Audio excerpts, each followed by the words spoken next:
The underdog story continues. Demon Slayers, they've got energy, they've got style, in the words of Lizard. And the biggest question from everyone, Grant, I heard you ask it, how?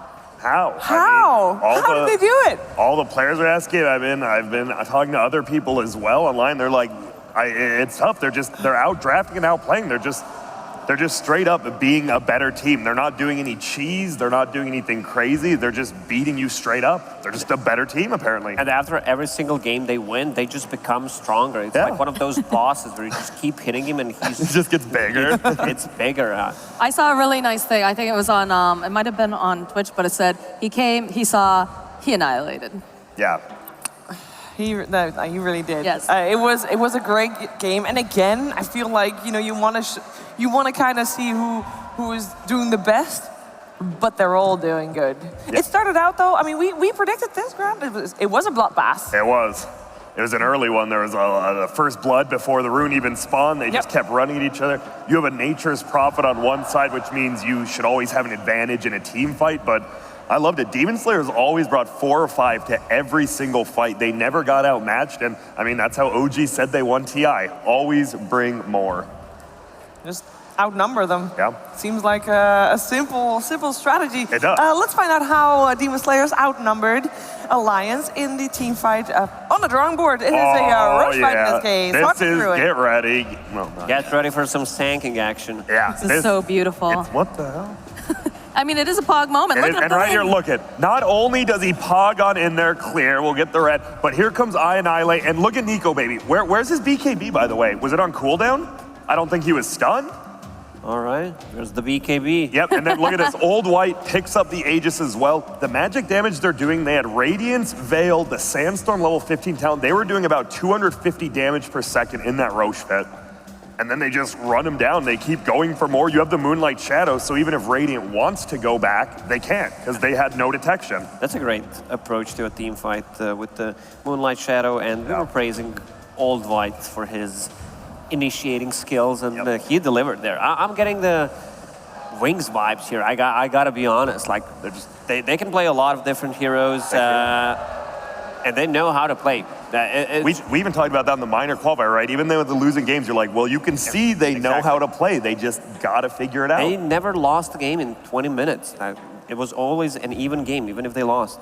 And what's also beautiful is the fact that, we talk about Old White having that great initiation, but the fact that you can see the rest of the team immediately. They go as one unit. They don't second guess each other, because the seconds in Dota can actually ruin everything, and they just get right on in there, and it clearly panned out. Yep, and I think we will be seeing Sand King banned. Oh, yes. He banned at all 3 games. They tested Old White, and guess what? You got an F. It is a best of 5, right? Yes, so if you want to try and see if you can counter it, you gotta let it through at least once. But they learned their lesson. They did. They did. Does that also mean that you guys think that Old White should be getting the MVP? I believe so. I think this game, right, that Roche fight, if the Bloodseeker somehow even, it doesn't even matter if they don't get the kill. If he picks up that Aegis, that fight could completely turn around. The fact he gets 3 heroes in his ulti, Sandstorm, and steals the Aegis, he definitely deserves it. Can we talk about that 4-man stun that he got, though? That was incredible. Oh. He was just right place, right time, just zipped on in there. It was like a miniature Ravage. Yep. What about Flea? I mean, he was once again all over the place. His atomization was perfect. He picked up an early gem as well, so they got rid of a lot of I mean, all those things you're saying, I mean, I hear Moxie say, 4-man stun, we hear Aegis snatch, and you're saying gem pickup. What moments do you think people would be spamming someone's name? Well, knowing the Twitch chat, I think Fada is going to be MVP. I honestly think it should be Old White, but I think it might be Nico, baby, or Fada. I think they might have crumbled, and we'll see, I guess. Drum roll, please. Let's find out. It is... Okay. And it is Nico, baby. It is Nico, baby. Yeah, I mean, honestly, I need to go back and watch. I wish I saw, but I have no clue why he didn't pop the BKB at Roche. Maybe it was, I doubt it was on cooldown. They didn't fight beforehand. It felt like just he maybe wanted to pick up the Aegis, die, and then BKB out of Aegis. I don't know. I think that's a risky play. It's super risky, but it would have been the play. And that deserves an MVP then, because it was a game throw. That's straight up. Well, harsh words, but sorry. It may sometimes may be true. But You know, we're saying this is a best of 5, you know, you'll learn, and this is the first game that Alliance lost here at the CORSAIR DreamLeague Season 12, and that's what creates character. And we'll see how they adapt, how they'll grow based off this loss after the break.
Recover from their loss and make a comeback in Game 2, or will Demon Slayers continue slaying here in the grand finals of the CORSAIR DreamLeague Season 12? We are in the draft. Oh yeah. Here we go. Sand King still in the pool, only 3 bands in though, but we do have the usual suspects removed, and Flea's Mirana as well, as you pointed out earlier, Moxie. It's a hero to watch out for him. But yeah, that's the status. Sand King might not be the problem for Alliance. Yeah. What they think. I think the biggest thing is that means they have to give up one of the Rubik or the Sand King. Obviously, they banned Sand King the first game, and now they're like, wait a minute, his Mirana's good. I think they're going to ban the Rubik and give up Sand King. They might leave Sand King in the pool if they want to pick Rubik for themselves. That as well. Yeah, because Rubik is considered a little bit of a counter to Sand King, right? Because you can steal only good things. Yeah, he's the better version of Sand King almost. Yeah. First thing I'm gonna do when this grand final ends, I'm gonna download the anime, Demon Slayers. I mean, you deserve it now, you know, they deserve to be watched. What if have you ever watched any? Yeah, I watched the Death Note and the One Punch Man 2 episodes. Cool. You can watch it Pokemon, I don't know if that counts. It does. You can watch it with Lizard. He's a big anime fan, I hear. Is he, though? Is he, though, Moxie? He's spreading false rumors. I just like to make trouble, you know me. And Alliance, I like it. They did have to ban the cutting themselves because it's weird, right? Demon Slayers just beat a Kunkka. They beat it on NIP, and now they beat on Alliance. And Alliance might not know, like, how are they beating Kunkka? So they don't want to give it away, but Demon Slayers apparently just doesn't care. They're willing to give you that hero.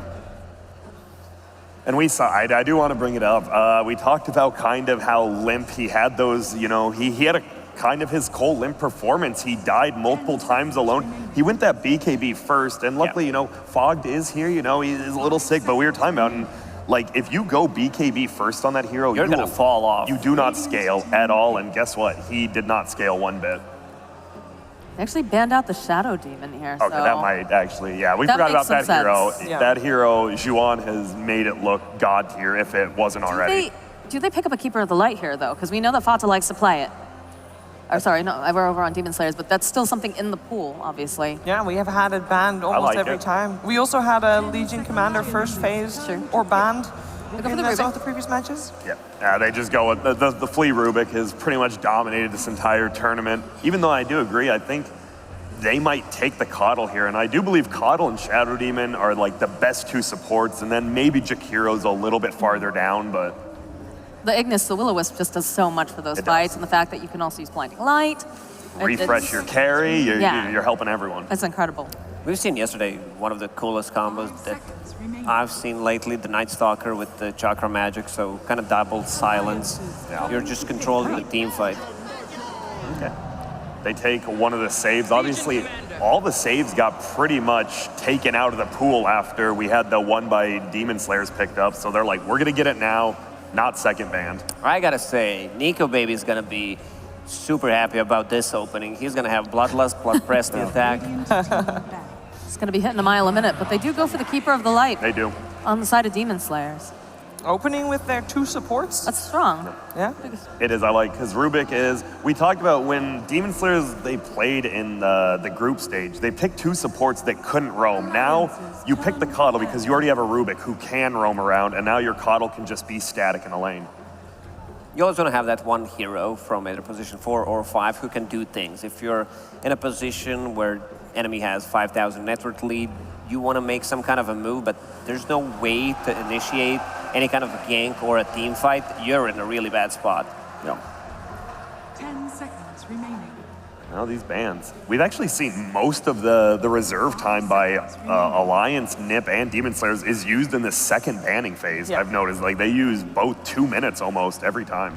Yeah, normally the first two are Yeah. pretty self-explanatory. Yeah. Rather, it's the usual suspects. Let's It put is. it that way. That's how MOBAs are at this point. Yeah. Like, pretty much all of them. Like, there is a meta, and maybe there are some teams as Wings back in the day who can break the meta, but you got to be real confident to do that. Grant, I know you liked Theorycraft. What did they pick?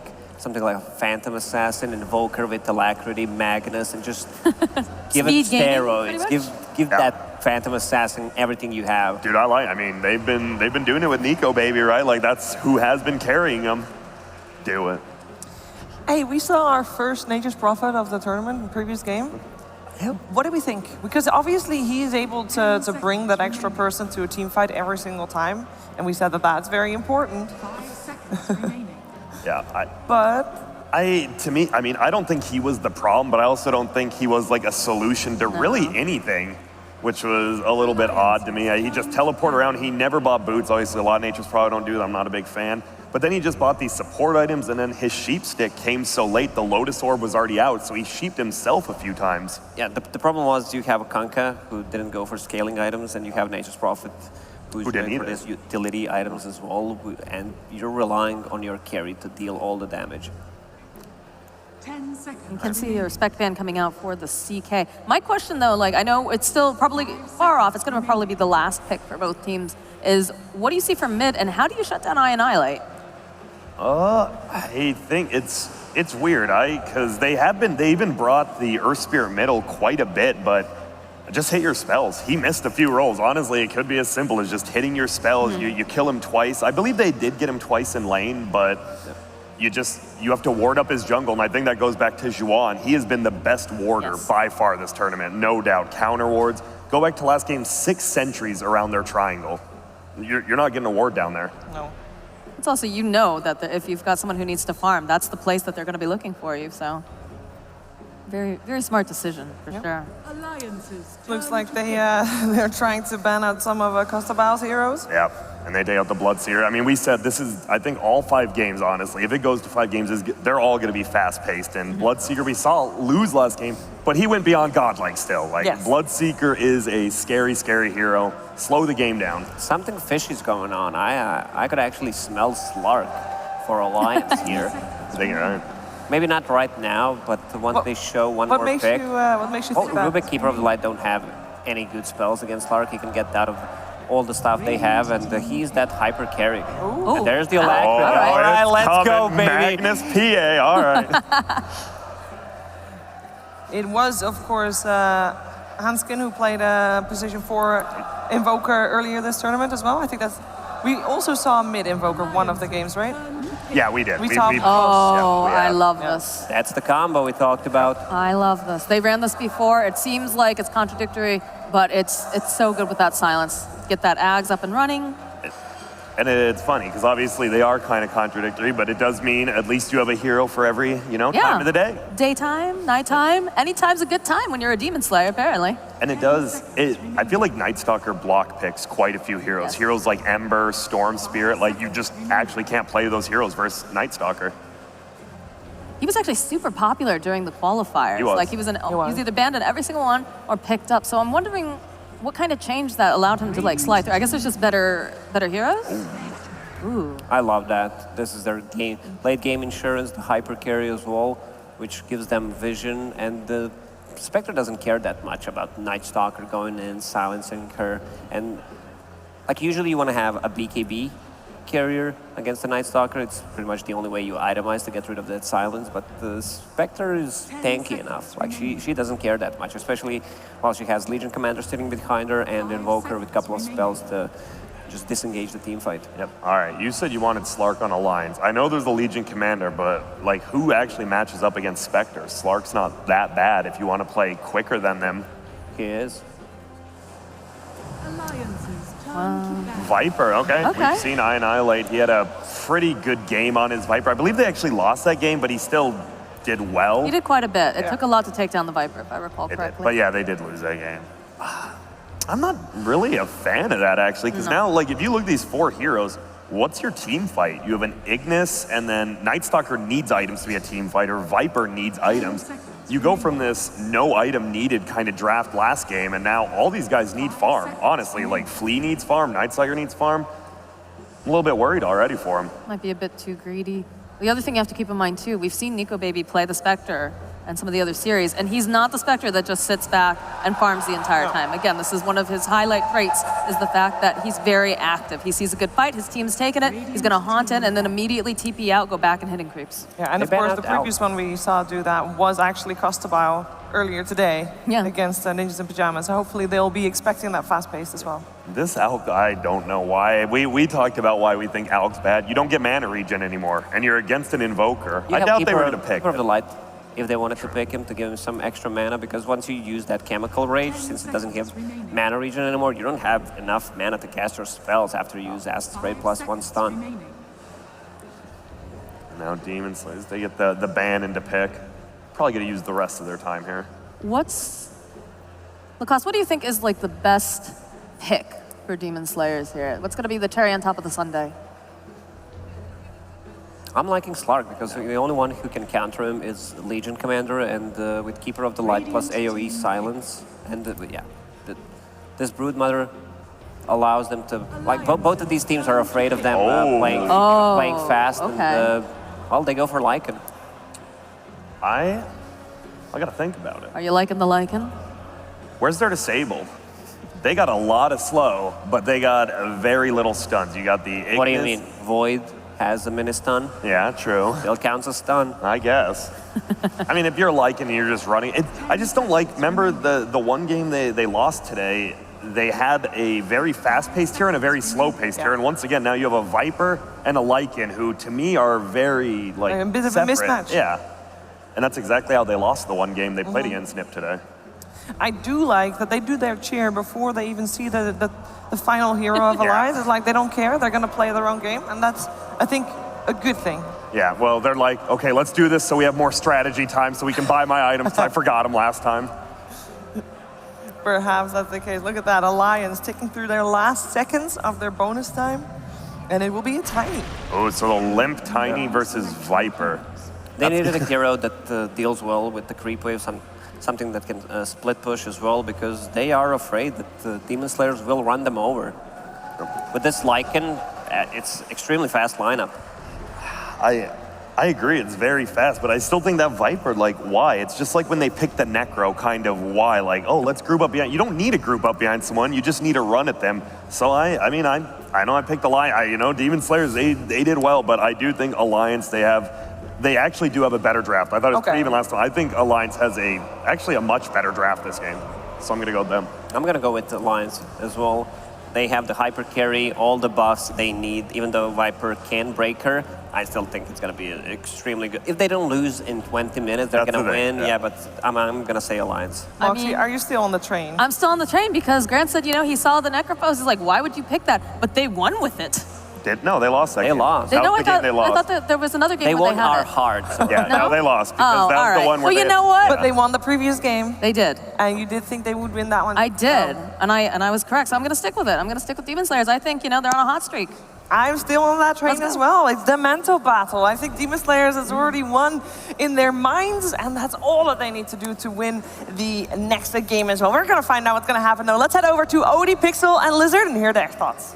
Yeah, thank you very much. Yeah, looking forward to this game 2 between Demon Slayers and Alliance. And we saw once again a little bit of mixed opinions on the panel, on specifically the Viper pick. I mean, Viper, for this hero, it really can destroy a Spectre's game. You know, there's going to be these mid-game fights where Nico Baby, he cannot afford to sort of stay on top of the hero. Losing Dispersion and Desolate early on to the break for the Nethertox, it ruins the hero. Yeah, that's the way Viper works, and that's, I believe, why they picked it. However, I have to agree with Grant and Lacoste when they said that this Viper pick, why? Like, maybe you could have picked something different. However, their mid-game potential just skyrocketed with the Lycan pick. You have the Lycan, you have the Night Stalker, you have the Viper. These three are definitely coming for your booty in that mid-game. Oh, for sure. I mean, I'll be interested to see what sort of build Iron Islet goes, but if he does go for something like this sort of straight Rod of Atos rush, you know, just having that opening to allow the Night Stalker and Lycan to get on top of anybody in the mid-game, it's going to be very hard to play against. I was talking a lot about the Chaos Knight, we're talking a lot about the Viper, but Lycan, man, this is a hidden gem as well right now in the meta, not picked up a lot. Also, an item that isn't bought enough on him is, I'm not memeing here, Agonics. I think that can work really well for him as it allows him to constantly scale, and you can infuse it later on, obviously. But like, you go for Necros, you go for some Vlads, maybe Medallion, and you just push as soon as possible. That's what you're supposed to do. That's what he's most likely going to do versus a hero such as Spectre, because if you don't end this game in that mid-time, like 25, 35 minutes, late game is going to be very for sure. I mean, late game feels like it's pretty much entirely in Alliance's favor because of the Spectre. We've seen so many times games that sort of reach a certain point, and if the Spectre has got sort of that 6 slot online, it's you know, the tables are turned. You know, sure, there's a Viper, but a Spectre, he can get the BKB, and then suddenly there's going to be very little that Demon Slayers can do against a Spectre in the late game. Yeah, it's definitely on Limp and on Hanskin to make that happen. These two, they have to play a lot together. They need to find these pickoffs. They need to spread the map out so the Demon Slayers can do what they're planning, and that's group up and push towers. So try to make as much happen around Limp as possible. And man, this guy, if anyone can do it on Tiny, he certainly can. Yeah, one of the lads that's always been playing Tiny throughout the patches. I love it. I play versus him in a pub. He destroys me with his Tiny, then he hosts me just to laugh at my face afterwards. I get the chat full of weebs calling me bad. Feels bad. I'll see if he can pull off this game. Last game we did see Iron Islet certainly did hold his own in the lane and was able to pull off a lot in the mid game. But of course, a different scenario. The Viper versus Tiny. I'll see who gets the most out at this laning stage. Looking at some of the side lanes, of course, Hanscan, he's going to be roaming around the map as the young Invoker to look to set up and also help out in case any aggression is there. Baby Volker, little Chucky, using Cold Snap on Constabil together with 3-3. They get him quite low, but that's where Juan comes into play. One blinding light and you can't really continue this aggression. However, that's quite a lot of creeps under the tower, and this is pretty good by Hanskin and 3-3. Oh yeah, cutting in deep here, taking the trees out so they can continue to harass him. He's stuck in, Cold Snap's there, another knockback will slow down 33's attempt a little bit, and just enough in fact. 33 doesn't want to dive any deeper, Juan will live for now. Yeah, Kotal is one of those heroes that's really squishy, but at the same time, he's so fast that you might think that you got him. I certainly thought they had the first blood there, but that movement speed is just way too much to handle. You can't get on top of it. Nico Baby. Good CS so far, 9-1. Yeah, sort of trading farm at the moment with the Night Stalker up top pretty evenly. Mid lane, slight edge for Limp's Tiny, but as it is, Annihilate not getting entirely beaten out by the heavy right clicker of the tree, of the Tiny. Flea has his Fade Ball to work with, so they can't really go on him. Old White as well. This Night Stalker, he's been dead for such a long while. After he got buffed up, he was pretty alright. Then he got nerfed, and the recent change, which allows you to avoid the range creep, really got him back into the meta. Plus the Aghanims with the Void is pretty good, and that AoE silence in this game can come in handy, most certainly. One good thing that they have against that Night Stalker though is Limp. He comes on top of you. If Limp has BKB, just toss him away or something. On top. Fata. Bit of setup for action here. Fata will manage to get himself back underneath the tower. Nico Baby actually able to turn and chase down Flea a good bit with the Spectral Dagger, and Flea, stick charge, couple more hits will do it. Nico Baby is able to finish off the kill. First blood for the safe lane Spectre. Alright, they go on Costabile at the same time on the bottom lane, and first blood for the Spectre is huge. It will allow her to come online a little bit quicker and also alleviates the pain that she's feeling right now in that lane. I'm wondering, why didn't Flea just turn and Fade Bolt, reduce the damage, then continue running? Couldn't that be I may have given him a bit of a chance to at least sort of get far enough under the tower to get a few hits back on Nico Baby. Because that one level 1 Fade Bolt actually reduces quite a lot, so interesting. He tried to just run away, which was definitely not an option. Handscan carrying some region. I believe that's for the mid lane, right? Yeah. No, for Fata actually. All right. We'll manage to make sure that Annihilate doesn't grab a hold of that. But Fata is here. I think as well. He just picked up the wrong region, right? Sometimes it happens. I mean, if he's making that delivery, he's on the wrong side of the map with his items. And Fata kind of needs them. He definitely does. So where's my south? So we'll see. I mean, yeah, he didn't even put it back on the curry. He's still holding on to it. As the Invoker. Nice Sal now. Mid lane, of course, getting a lot tougher now for Annihilate now that those first few minutes really did go the way of Limp's Tiny. He's not been missing a creep really. 27 and 15 in that mid lane. Limp had a much better block. I think that's what really matters when you're playing versus Viper. You need to have a good block, and he had a perfect one. Creeps were clashing right on top of the stairs for him. Because of Viper, I believe he moved to attack Fata at the start, and that's what really messed him up. However, nighttime, and let's see what Night Stalker can do. See on the bottom lane, 33. He's going to be left on his own a little bit. Hansken just keeps sort of poking in. He backed off there to at least grab the bounty rune for his team. Yeah, we talked about the mid lane and how Viper isn't really winning it anymore. Doesn't matter. If he can't win versus Limp, he can win versus the creeps in the jungle. So he moves into the forest and starts farming away. He had some stacks there going for him too, so pretty good. Level 6 as well. I mean, yeah, but you really do have to sort of prepare yourself with your Demon Slayers for the moves that Limp is soon about to be able to make across the map. Yeah, he's so active when he plays this Tiny. It's going to be a treat to watch for sure. By the way, I didn't ask you, do you have any predictions? Who's gonna go 0-20 maybe? I don't know, this game, especially after the first one, it was so close. Maybe Fata. It's so hard to call. Indeed, Fata will be found. Nico Baby not able to push them off him. So I'll get themselves their first kill this game. Demon Slayer now 1-1 Limp. Instant TP out as soon as the Viper Strike's thrown out from Annihilate. We'll push it back towards the shrine. Yeah, didn't even TP to base, so very efficient plays by Limp. Uses his combo to take down the creeps, wastes all his mana, forces Annihilate to also use all of his, and then he TPs the shrine. See bottom 33 getting aggressive onto Juan, knowing that the Lycan's out of the lane. A couple of procs there, bringing Juan down low. He's trying his best with the Dukes. I don't think he can play as well as this. He's going to have a blast in a couple of seconds. It's not soon enough. It's 33, finds the kill. Solo.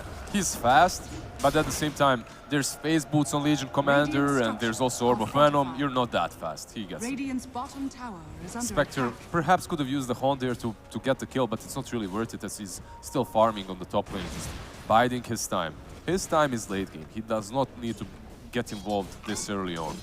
33 able to get a nice amount of pressure onto the tier 1 down bottom as well. Juan's going to come back in, but again, it is him just on his own. And for the time being, Costabile focusing on the safe farm in the jungle. So both cores, in fact, really sort of heading to the neutrals quite early on Demon Slayers. Costabile and Annihilate sticking to the jungle. This is a problem because we talked about this. These are the heroes. This is the team that's supposed to snowball.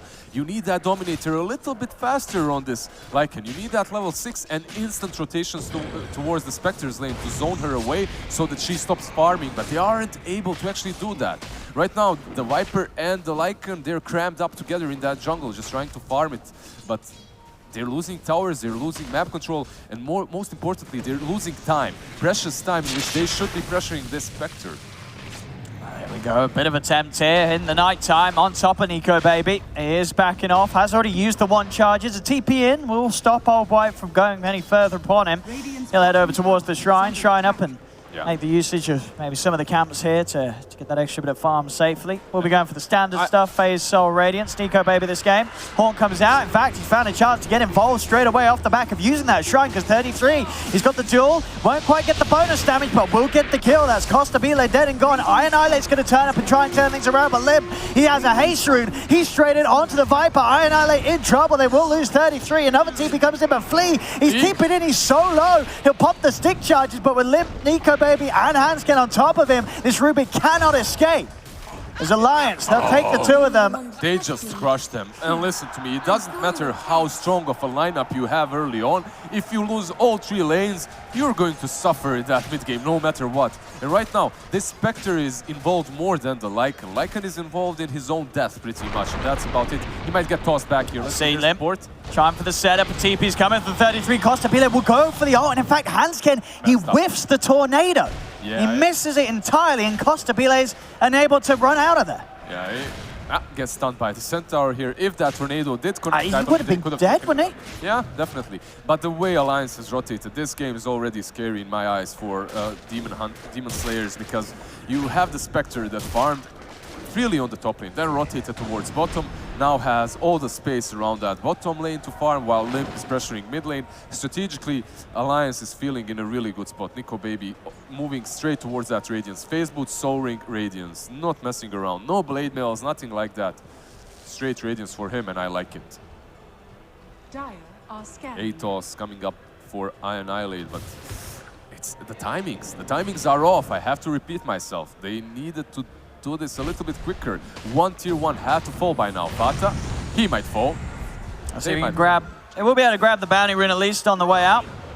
There's the Dominator. Maybe actually, yeah, Hanskin. This time around, his tornado will certainly come in use. Does manage to save Fata from that attempt. Man, that Baby Walker is so annoying. It's not only the... he just laughs at your face as he tornadoes you and moves you away from his Augur. 10 minutes in.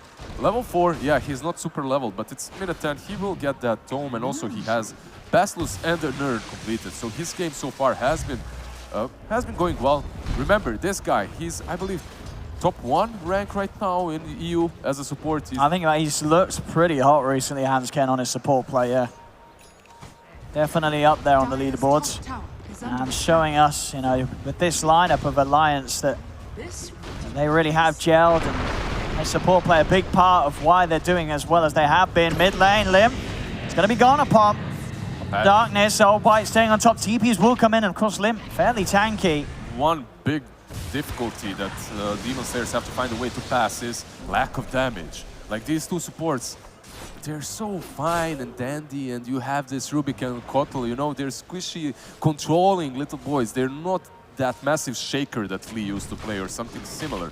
They need more damage from these 2 supports, but they aren't able to get that.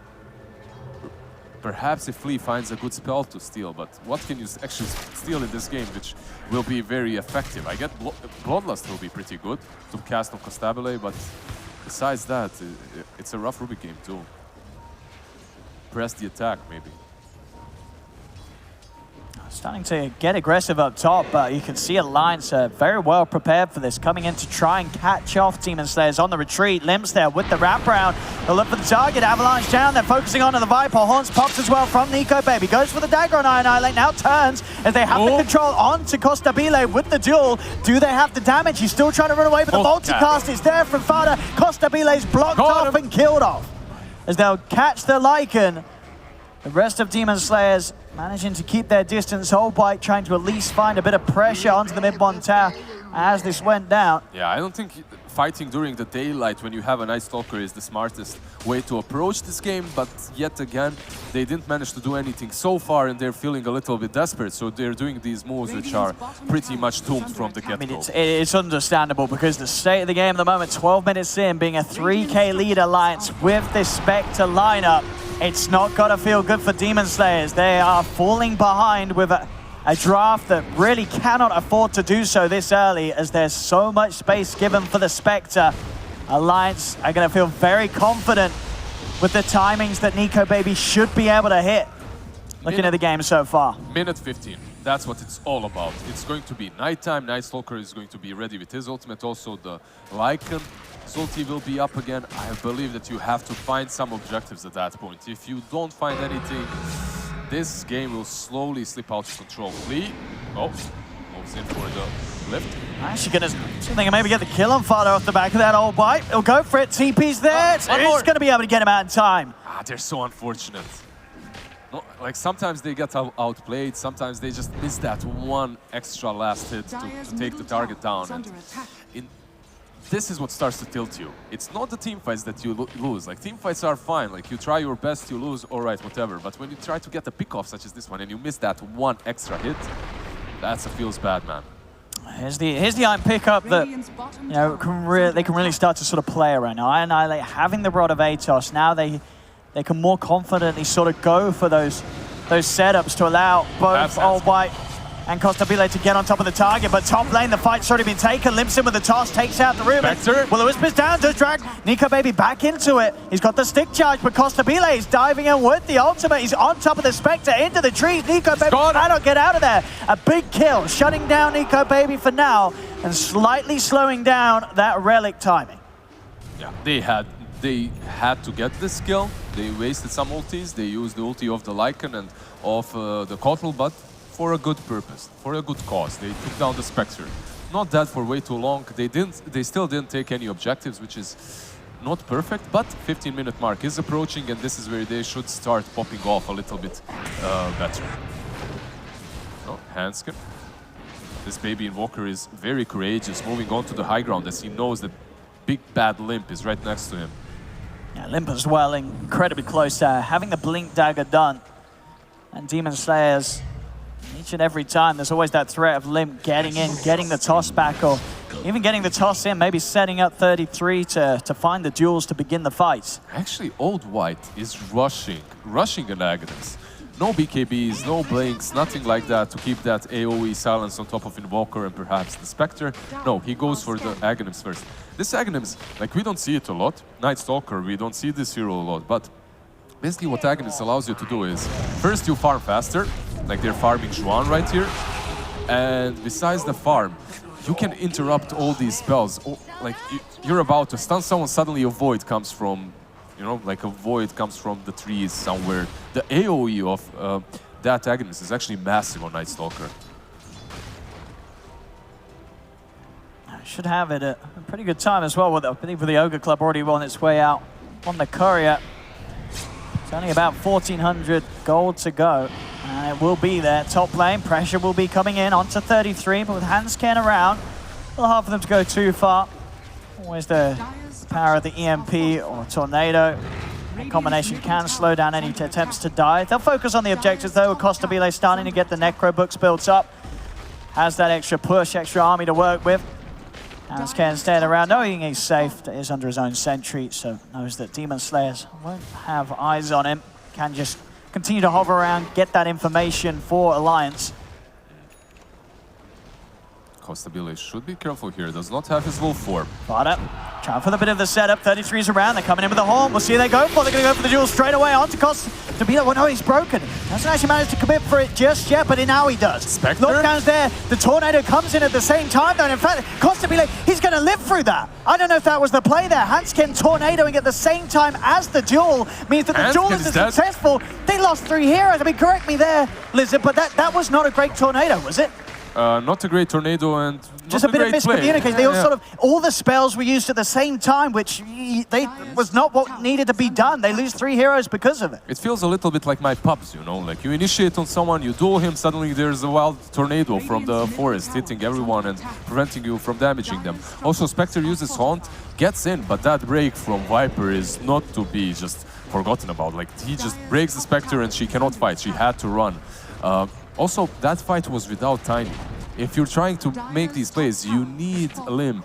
He is your main damage dealer at the moment. I said before, if you want to make plays for Alliance, you need Tiny and Invoker. These two can do a lot. The rest of them, they scale a bit later. They aren't really at their peak at the moment. Necro 2 completed for Lycan. He just needs that courier. Money is just rolling in with these sort of plays for Costabile, staying at the top of the net worth. Of course, though, you know, still that timer to bear in mind. Farm still very much there for Nico Baby. The Radiance will come at still a very respectful moment.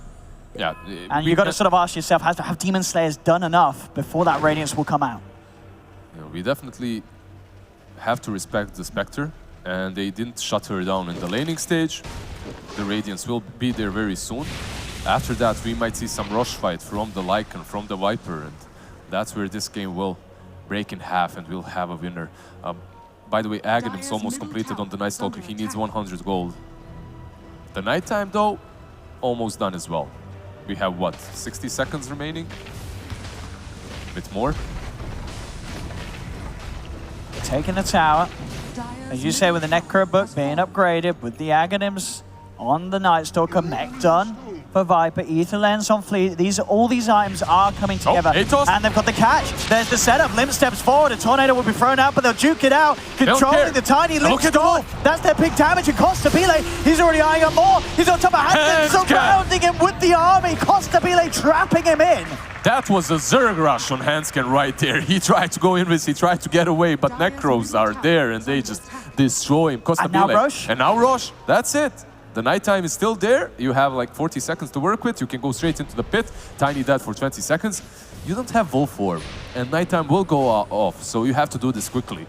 I mean, what is the status of Nico Baby's farm? How close is he to the Radiance? He's close, but so this is the thing. He still hasn't quite got it. If they can get this Aegis and get the tier 2, get the tier 3 high ground before the Radiance is there, that'll be huge for the timings that their lineup needs to meet. Yeah, this is your classic Spectre game. The other team is winning, they will be pushing high ground, and then it's on Spectre to change it, to turn it all, right?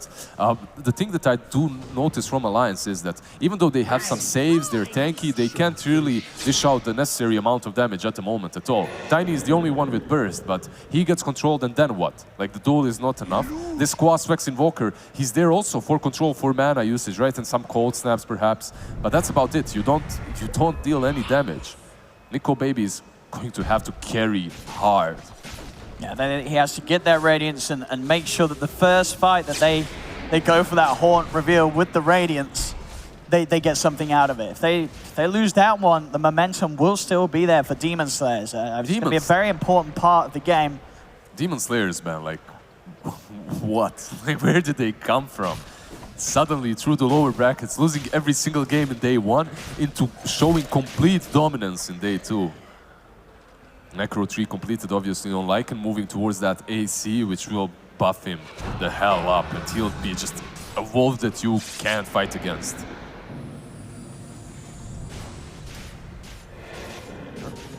You can feel it as well, Alliance.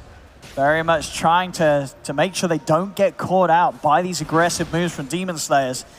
33 though, it's going from camp to camp, flee on the hunt. Smoke will dispel, and with that in mind, 33 will get himself out of there. The rest of Alliance backing away. There's the item. The Radiance now done for Nico Baby. That was a small mistake by Demon Slayers, the way they moved with that smoke. Atos has much more range than Lift with Aetherland, so I believe Viper should be the first one going in, followed by Rubik.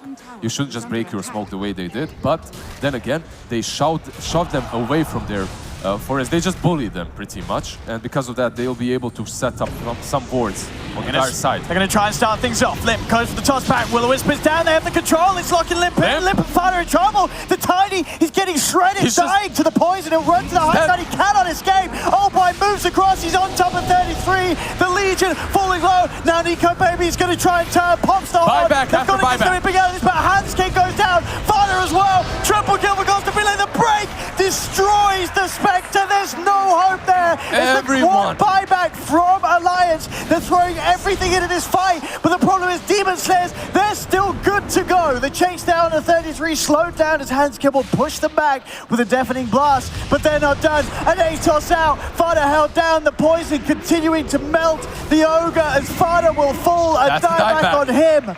Everyone from Alliance bought back. That Spectre obviously didn't have enough gold because she bought the Radiance, but where's your Radiance now? It didn't do anything at all in that fight. And it came so late. Like, the problem for Alliance is the fact that they're the ones getting initiated on all the time. I don't know what's up with Lim, but this is not his usual tiny plays. You need to be the one that finds targets, jumps on top of them, then the Spectre follows up. Like, if your tiny is dead and then you're haunting in with the Spectre, the majority of your damage, your beefy, bulky tiny, is already gone. You can't fight after that. I mean, I think that's the thing is what for the Spectre, you know, sure, Nico Baby, he gets not an amazing timing, but he gets an okay timing on the Radiance, but because of this Viper and because of the lineup, it doesn't matter. Like the Radiant Spectre isn't that scary because they can simply just kill him off. I don't know, he's buying an Echo Saber. I don't see anything that Echo Saber will change. Maybe you'll be able to take down Flea, but it's so disgusting to play against Demon Slayers, man. You have this Nether Toxin, then you have AoE Void, then you, on top of that, you have this Kotal's Will-O-Wisp, this dancing little disco ball that you have to attack, you know, but you can't attack it because there's so much stuff around it. I mean, well, you're gonna lose your tree. Look at Costa Bida. He's got the full Assault Cuirass done at 23 minutes in. Ults pop. Anos is there. Oh, boy, straight in on top of them all. They're running in. Limp is dead again. No buyback. Fada's gone. 33. There's no hope for him. There's no buybacks for Alliance.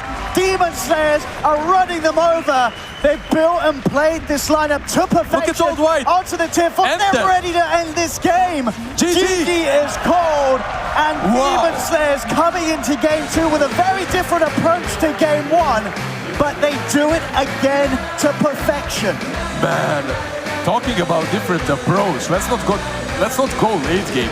Let's just destroy them in 25 minutes. We said it, 25 to 35. They didn't even get to that 25th minute. It was like 24:50, and Alliance is done. You can't fight in that toxic disco. I mean, the way they moved as a 5-man, it just looks so refined, so rehearsed from Demon Slayers. I mean, they said themselves they didn't really do a lot of practice coming into it. I mean, imagine what this lineup's going to look like once they have done practice. This is them still warming up. I'm putting it out there right now. They had 0 scrims before this tournament. Yeah. 0 scrims, and they're in the grand finals 2 games up. And the strategy that they use as well, that Kotal plus Nether Toxin. They're stuck in the poison. No one can get out of it. And as we sort of said at the start, I really feel Viper, it destroys Spectre. It doesn't matter when you have the Radiance. You need at least sort of the Manta to maybe play your way out of these sort of ATOS setups. Or some Force Staffs, right? The Radiance alone, it's not going to be enough because you die so quickly without having that dispersion to rely on to keep you alive. I mean, what a game. Can they do it? Can Demon Slayers 3-0. Clean sheet. And an Alliance team that's looked as good as they have been. You know, a major qualifying Alliance team. I mean, Alliance, they've got to have more tricks up their sleeves. I'm sure we're going to see them bring something big out in Game 3. But as it stands, Demon Slayers, it's another victory for them in this best of 5 as they lead the series 2-0.